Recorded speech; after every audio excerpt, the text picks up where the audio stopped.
쿠마 아도나이 베야푸츠 오예베카 베야누스 메사네카 미파네카. 여호와여 일어나사 주의 대적들을 흩으시고 주를 미워하는 자가 주 앞에서 도망하게 하소서. 샬롬 생각하는 성경 홀레아미입니다. 오늘의 말씀은 재판장들의 사명과 여호와의 절기에 대한 말씀입니다. 재판장에 대한 내용은 어제의 말씀과 연결된 내용인데 하나님은 이스라엘을 가족 구성원이라고 생각하여 더욱 건강한 가족 공동체를 만들기 위해 율법을 주셨습니다. 그렇다면 율법을 따라 재판하는 재판장들도 이스라엘 백성들을 가족처럼 생각하여 최대한 공의로운 재판을 해야 합니다. 그런데 여러분들이 생각하는 공의로운 재판은 무엇인가요? 법리에 따라 깐깐하게 재판하는 것이 공의로운 재판일까요? 아니면 약자 편에 서서 죄지은 사람을 감싸주고 용서해주는 것이 공의로운 재판일까요? 하나님이 원하시는 공의로운 재판에 대한 개념을 설명해 보겠습니다. 만약 A라는 사람이 B라는 사람을 고소하여 재판을 진행한다면 기본적으로는 법리에 따라 죄의 경중을 따지며 판결할 것입니다. 그래서 B라는 사람이 지은 죄만큼의 처벌을 받을 것이고 A라는 사람은 재판에 이긴 것으로 보상을 받게 되겠죠. 그런데 만약 A와 B가 두 아들들이고 재판하는 재판장이 아버지라면 어떠할까요? 아들들의 문제이기 때문에 아버지인 재판장이 법리를 따지지 않고 죄를 덮어줘야 할까요? 그렇게 되면 결국 법의 기준에 벗어났기 때문에 두 아들 모두를 망치는 결과가 될 것입니다. 그렇다고 해서 아버지가 아들이 죄를 지은 만큼 그대로 혼을 내며 처벌해야 할까요?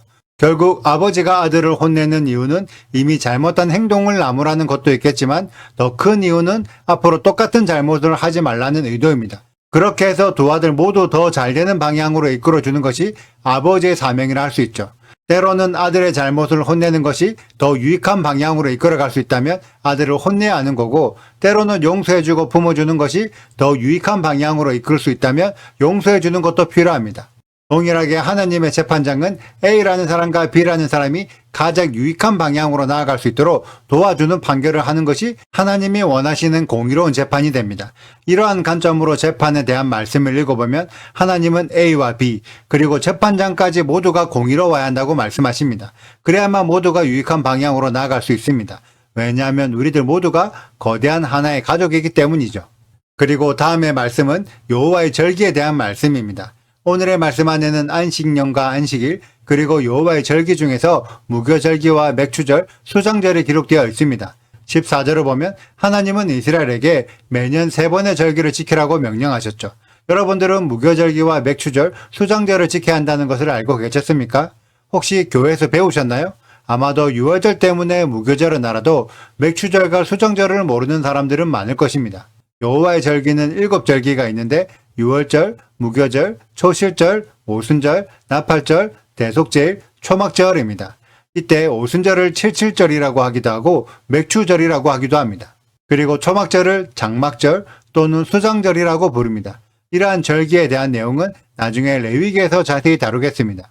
그런데 분명히 하나님은 이스라엘에게 매년 무교절기와 맥추절, 수장절의 새 시즌의 절기를 지키라고 말씀하셨는데 왜 똑같이 여호와 하나님을 믿고 있는 교회는 성경에 기록되어 있는 여호와의 절기를 안 지키고 다른 이름의 다른 절기들을 지키고 있을까요?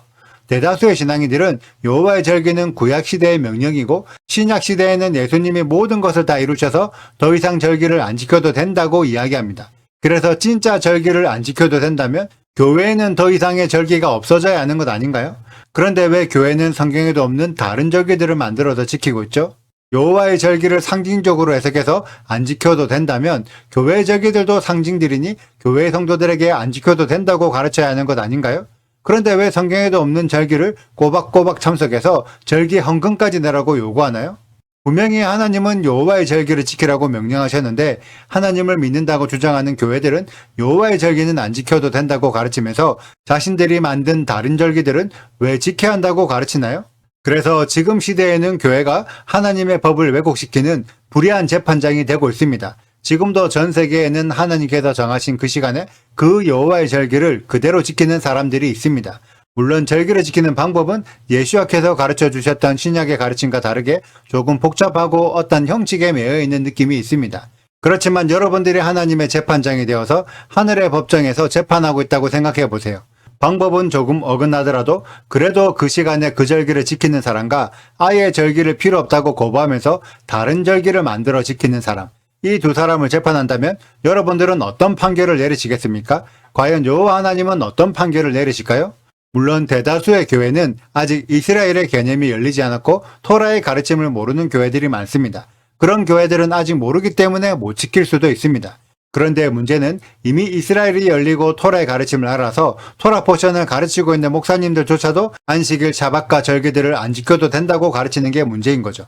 이분들은 이미 성경과 토라를 알잖아요. 그러면 성경대로 가르치는 것이 공의로운 것 아닐까요? 그러면서 토라 포션을 가르친다는 목사님이 하시는 말이 미시파테의 계명은 시대에 따라 변하기 때문에 안 지키고 그 정신만 가져가면 된다. 절기도 상징이기 때문에 안 지키고 그 의미만 알면 된다. 만약 그러하다면 구원도 받지 마시고 구원의 정신만 가져가세요. 영원한 생명도 상징적인 생명만 받으세요. 당신이 영원한 생명을 받았다고 상징적으로 선포합니다. 교회가 지금 그렇게 가르치고 있잖아요. 그러면 목사님들도 그렇게 상징적으로 받으셔야죠. 하나님은 정확하게 미시파트를 지켜야 한다고 명령하시는데 우리들이 미시파트가 뭔지 몰라서 그게 너무 안타깝습니다. 미시파트는 사람과 사람 사이에서 지켜야 할 계명인데 하나님은 그 사람들이 우리의 가족들이라고 말씀하십니다. 그래서 가족들이 더 유익한 방향으로 함께 나아가기 위해 미시파트의 율법을 지키라고 명령하셨죠. 그리고 미시파트의 율법 안에는 안식년과 안식일, 여호와의 절기들이 모두 포함되어 있습니다. 이러한 하나님의 시간들을 지키면서 다 함께 여호와의 가족 문화를 만들어라는 요구이시죠. 제가 아주 무서운 구조를 설명드릴 텐데 18절을 보면 절기 제물의 기름을 아침까지 남겨두지 말라고 명령하십니다. 이 구절의 의미는 여호와께서 정하신 그 시간의 절기를 참여하지 않으면 다른 날에는 절기의 은혜를 나누어 받을 기회가 없다는 의미이며 정해진 그 시간에 절기의 제사를 드려서 다음날 또는 다른 날로 옮기지 말라는 의미로도 해석할 수 있습니다. 하나님의 말씀을 하나님의 의도대로 이해하여 그대로 지키고 정해진 하나님의 시간에 하나님의 은혜 안으로 들어가는 우리 홀리아임의 가족들이 되시길 축복합니다. 오늘의 영상은 여기까지입니다. 오늘의 말씀 읽으시고 질문 있으시다면 언제든지 댓글로 남겨주세요. 오늘도 감사합니다. 샬롬! 너는 가난한 자의 송사라고 정의를 굳게 하지 말며 거짓 일을 멀리하며 무죄한 자와 의로운 자를 죽이지 말라. 나는 악인을 의롭다 하지 아니하겠노라. 너는 뇌물을 받지 말라. 뇌물은 밝은 자의 눈을 어둡게 하고 의로운 자의 말을 굽게 하느니라. 너는 이방 나그네를 압제하지 말라. 너희가 애굽 땅에서 나그네 되었었은즉 나그네의 사정을 아느니라. 너는 6해 동안은 너의 땅에 파종하여 그 소산을 거두고 7째 해에는 갈지 말고 묵혀두어서 내 백성의 가난한 자들이 먹게 하라. 그 남은 것은 들짐승이 먹으리라. 내 포도원과 감람원도 그리할지니라. 너는 6세 동안에 내 일을 하고 7째 날에는 쉬라. 내 소와 나귀가 쉴 것이며 내 여종의 자식과 나그네가 숨을 돌리리라. 내가 내게 이른 모든 일을 삼가 지키고 다른 신들의 이름은 부르지도 말며 내 입에서 들리게도 하지 말지니라. 너는 매년 3번 내게 절기를 지킬지니라. 너는 무교병의 절기를 지키라. 내가 내게 명령한 대로 아비벌의 정한 때의 이래 동안 무교병을 먹을지니 이는 그 달에 내가 애굽에서 나왔음이라. 빈손으로 내 앞에 나오지 말지니라.